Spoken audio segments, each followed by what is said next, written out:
ஒவ்வொரு வருஷமும் இந்தியால ஆயிரக்கணக்கான பெண்கள் வரதட்சணை பிரச்சனைனால துன்புறுத்தப்படுறாங்க. பல குடும்பங்கள்ல அவங்க மேல வன்முறை நடக்குது. சில குடும்பங்கள்ல இறந்து கூட போறாங்க அப்படின்னு நியூஸ் பார்க்கிறோம். ஆனா, பிரிட்டிஷ்காரங்க இந்தியாவுக்கு வர்றதுக்கு முன்னாடி, நம்ம ஊர்ல இந்த சிஸ்டம் இப்படி இல்ல அப்படின்னு உங்களுக்கு தெரியுமா? Welcome to Arima media.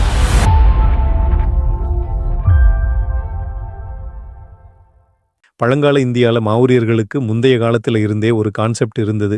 வடமொழியில ஸ்திரீதனம் அப்படின்னு சொல்லுவாங்க. பெண்ணோட சொத்து அப்படின்னு அர்த்தம். கல்யாண டைம்ல தங்க நகைகள், கால்நடைகள், நிலம் அந்த கல்யாண பொண்ணுக்கு குடுத்தாங்க. ஒருவேளை கல்யாணம்க்கு போற வீட்ல கணவன் மோசமானவனா இருந்தாலோ, இல்ல சீக்கிரம் இறந்துட்டாலோ, அவளுக்கு சொந்தமா வாழ அந்த சொத்து பேக்கப்புப்பா இருக்கும் அப்படின்னு இப்படி செஞ்சாங்க. அது மாப்பிள்ளை வீட்டுக்கு குடுக்கப்படல. அந்த பொண்ணுக்கே குடுத்தாங்க. 3rd செஞ்சுரி பிசில அலெக்சாண்டரோட வந்த ஹிஸ்டாரியன்ஸ் ஏரியன் மற்றும் மெகாஸ்தனிஸ் இதை பத்தி எழுதியிருக்காங்க. பல நூற்றாண்டுகளுக்கு அப்புறம் வந்த ஆக்சுவலா சில தொழிலாளர் குடும்பங்கள்ல மாப்பிள்ளை வீட்டுக்காரங்க தான் பொன் வீட்டுக்கு பிரைட் வெல்த் அப்படின்னு கல்யாண டைம்ல பணம் கொடுக்கிற வழக்கம் இருந்தது இந்தியால.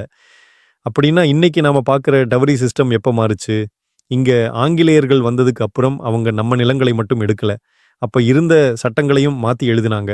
அவங்க ஊர் பிராக்டிஸஸ்க்கு ஏத்த மாதிரி.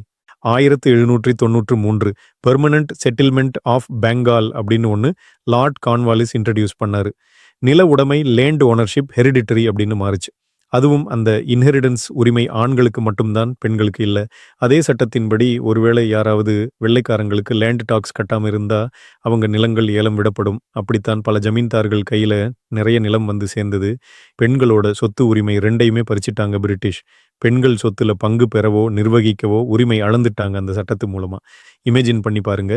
நீங்க பிரிட்டிஷ் காலத்துல இருக்கீங்க. உங்க பொண்ணுக்கு நீங்க நிலம் கொடுக்க முடியாது அப்படின்னு ஆயிடுச்சு. அவளோட எதிர்காலத்தை எப்படி நீங்க பாதுகாப்பீங்க? நிலம் வச்சிருந்த எல்லார் வீட்லயும் இதே கேள்விதான். என்ன பண்றதுன்னு தெரியாம பல குடும்பங்கள் சொத்து கைய விட்டு போகக்கூடாது. ஆனா பொண்ணோட லைஃபும் சேஃப் ஆகணும் அப்படின்னு நிறைய பணம் குடுத்து மாப்பிள்ளைய வாங்குற மாதிரி ஆயிடுச்சு. அதுக்கு அந்த கல்யாண பொண்ணுக்கு பாரம்பரியமா குடுக்கிற சொத்த தான் யூஸ் பண்ணிக்கிட்டாங்க.